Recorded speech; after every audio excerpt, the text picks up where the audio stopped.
Good morning and welcome to my channel. My name is Randy McAtee, and this is the second video that I'm doing on the Soligor 350mm f5.6 prime lens.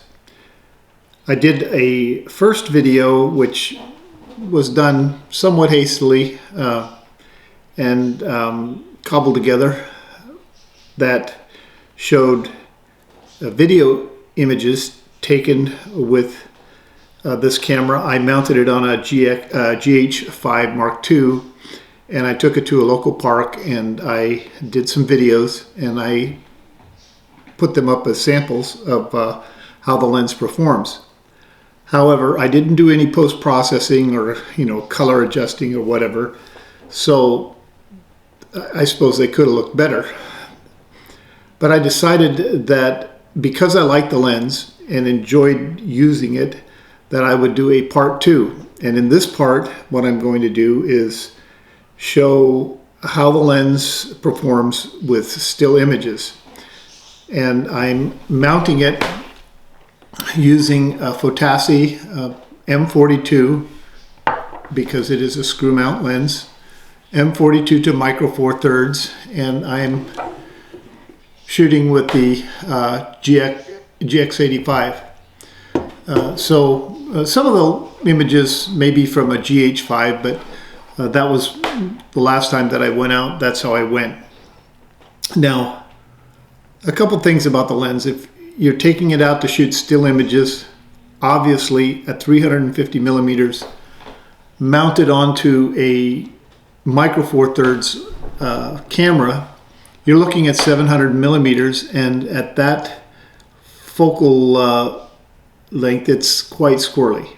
I mean, you can do handheld, and I did. In fact, even though I took out the tripod, all the images that I took, I think, are handheld.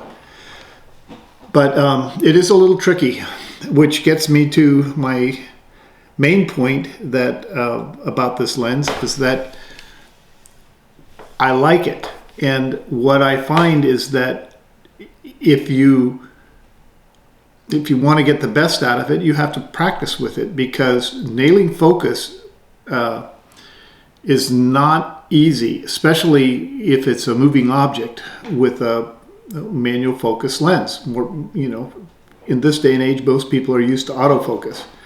But to be fair, a lot of autofocus lenses have problems getting good focus because of the way they track, or that they're not that fast.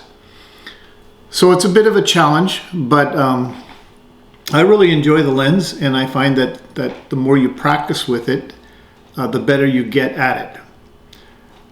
Another detail that I'm going to mention that I didn't mention in the first one that I think is important is that this lens has a dual aperture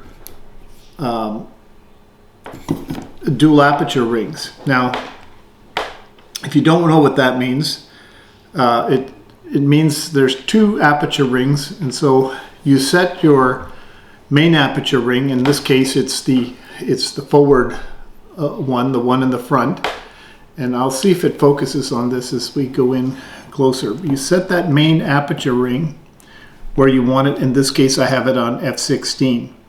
So when you're focusing, in order to bring in more light to get your focus, you're able to twist this second ring back, and it opens it all the way up to 5.6. So it's wide open. After you get your focus, then you simply twist this back and it stops. You can maybe hear it click. It stops right where you have the whatever aperture you have it preset to. And in this case, the lens goes from f5.6 to f32 with a minimum focal distance of around 25 feet, and it goes to infinity at around 200 feet. So without much more ado, I'm going to move on to the still images that I took. And if I do have a third video, which I might, then the third video would be this lens mounted on a full frame camera, and probably a film camera, a vintage film camera like a Pentax or a Petri or a Ricoh, a Mamiya, some other camera with a screw mount. I have several of them, so I would, take some film images and see how it works at full frame at 350 millimeters. Okay, so let's get on to the images.